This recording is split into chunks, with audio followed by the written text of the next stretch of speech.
মনটা চাইছে স্যাক্রিফিশিয়াল হইতাম তোর। টিয়া চুরি করছিস কত? 20 টাকা।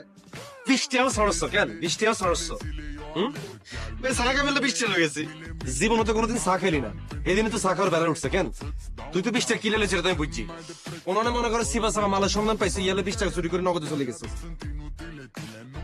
শুমিল্লা টিয়া দিতেছি 500, গালে তো নাটলো মা। টিয়া দিতেছি 500, ব্যাগটা গোছাই সুন্দর করে নোয়াখালী চলে যাবে। আমি আমারে কইতেছি নোয়াখালী তোর কাম কাজ জোগাড় করে দিতে, আর জুতো এটাতে আমার হাতে ধরাই দিবে, আমার দারোগার কাছে দিয়ে দিব। কথা কি বলছি বুঝছস? ভাইয়া আমি নগরে যেতাম না। তুই নোয়াখালী না গেলে তুই এখান থেকে বাকি চলে যেত, তোর আমি এখান থেকে রাখতাম না। তুই যতদিন এখান থেকে থাকবি ততদিন আমার মান সম্মান নষ্ট হবে, তুই এখানে থাকছে। তার কারণ তোর যতদিন যাইতেছে তত তোর অধপতন হইতেছে। অধপতন আল্লাহ কোনো হলো না, লাগাই থাকতে রাজি না। আর ঘরে যাই শুভ পাশা আবু জীবন আছে, বিজ্ঞান তো সুন্দর করে মাপ চাইবি, সুন্দর করে বিদায় লই, তারপর তুই নোয়াখালী চলে যাই। আগামী 5 বছর তুই ঢাকা শহরের মুখ থেকে ইচ্ছা যা। ভাইয়া শুভ ভাই বড় ভাই এর কাছে মাপ চামু, হাবু ভাইয়ের কাছে যাবো, কিন্তু পাশা ভাইয়ের কাছে মাপ চাইতেন নয়। হেতে পাইলে কুর্তি একটা হুঁস দিতাম ভাই।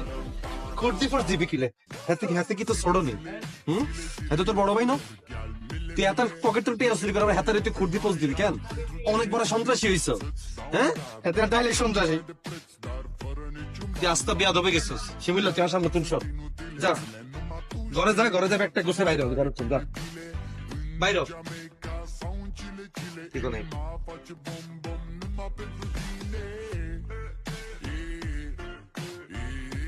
সুমন, তুই আরো কিছুদিন থাইকে গেলে পারতাম এটা।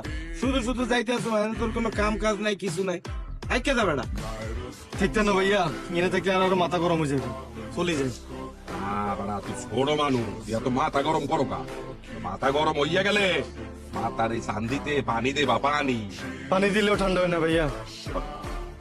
তাহলে বরফ দে ভাই, কালু বাসাইয়া বরফ দেবা, বুঝছো? আচ্ছা ওইটা দিব না। আচ্ছা ভাই এখন আমি চলে যাইতেছি, কোনো ভুল টুল হলে ছোট ভাই সে মাফ করে দিবেন, আর মনে কোনো কষ্ট রাখেন না। আর পরবর্তীতে আইলে যাতে দেখি আপনি বিয়ে করিয়ে লাইছেন, 2টা বাচ্চাও আছে। তা তো হবে, বাচ্চা কাচ্চাও হবে, বিয়েও হবে।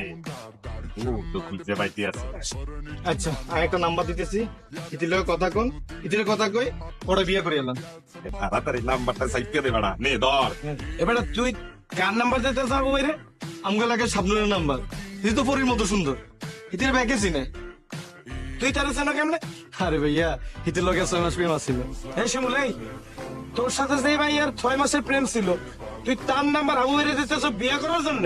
আরে ভাইয়া হিতিরে তো আর বাসা তুমি বিয়ে করে বেলা দিত না, হিতি আর বয়সে বড়, হাবু ভাইয়ের অমান্যা, আর হিতি তো দেখতে সুন্দর। তুই তাড়াতাড়ি নাম্বারটা সাইপে দে এ বেড়া। আবু ভাই, তুমি বুঝতে আছো? শিমুল যে ভাইয়ের সাথে 6 মাস প্রেম করছে, তার নাম্বার দিতেছে, আর তুমি সেই কন্ডিশনে বিয়ে করবা? সমস্যা নাই বেড়া, শিমল তো আমাদের ঘরের ছেলে, ছোট ভাই। তুই নাম্বারটা চাইতে দে, তাড়াতাড়ি দে। ঠিকই আছে। দে তো, দে দে বেড়া দে। নাম কি বলছলা? শাবনুর, লিখিলাম। নামটা একটু দেখতে পাচ্ছি। ভাইয়া একটু নাম লিখে দিন তো, শাবনুর। মুই এইসব বুয়া মুয়ার নাম্বার লিখি না, না ধর। বেড়া বুয়া না বেড়া, বলছে না তার সাথে প্রেম ছেলে। আচ্ছা ভাইয়া পাশা ভাই কোন ভাই? দাদু আসতে আছে বেড়া। আচ্ছা পাশা ভাইয়ের কাছে যাই, দেখা